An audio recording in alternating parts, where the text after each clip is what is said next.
was a very grave and serious issue. You go out for a walk one day and the next 4 days later, you're in the ICU fighting for your life.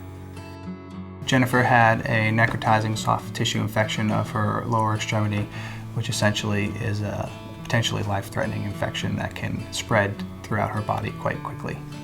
She was systemically ill, pretty severely systemically ill, and we got her into the hospital, into the intensive care unit, gave her a bunch of IV fluid, gave her really strong antibiotics, and within the first 12 hours, if someone didn't have such a severe infection, you would expect them to start turning the corner, and she actually started getting worse, and so then we started entertaining these other possibilities.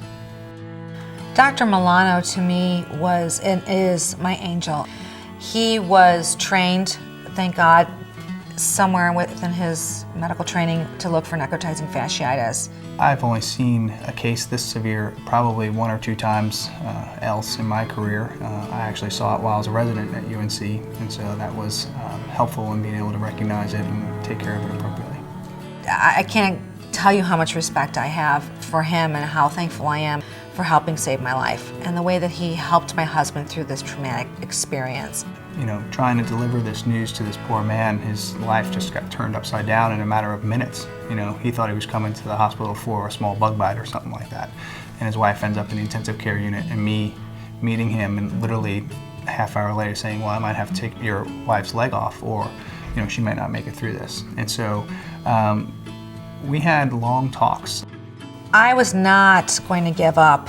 Anyway, I had a 7-year-old son that I wanted to run after. I wanted to be able to, walk around the neighborhood, do the things that people take for granted.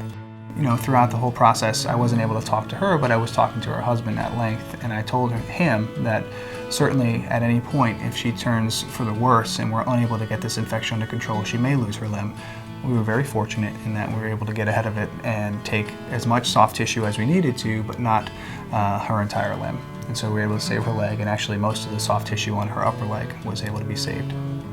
Once they stabilized me, then it was time for me to be moved into an acute care hospital that could handle a skin graft. For me, the relationship between REX and UNC was seamless. I felt like I hit the ground running when I got there. Everybody understood my case. I had some of the ICU nurses actually from REX come to see me in the ICU to see how I was doing. And I had this huge team from REX and this huge team from UNC working together to save my life. They were all voting for me. You can't go through a trauma like this without changing. And some people say to you, oh, I'm sure that you just dance in the street every day. When my feet hit the ground, I have to admit that I am singing off key, but I'm singing. REX saved my life. UNC put me back together. I'm blessed.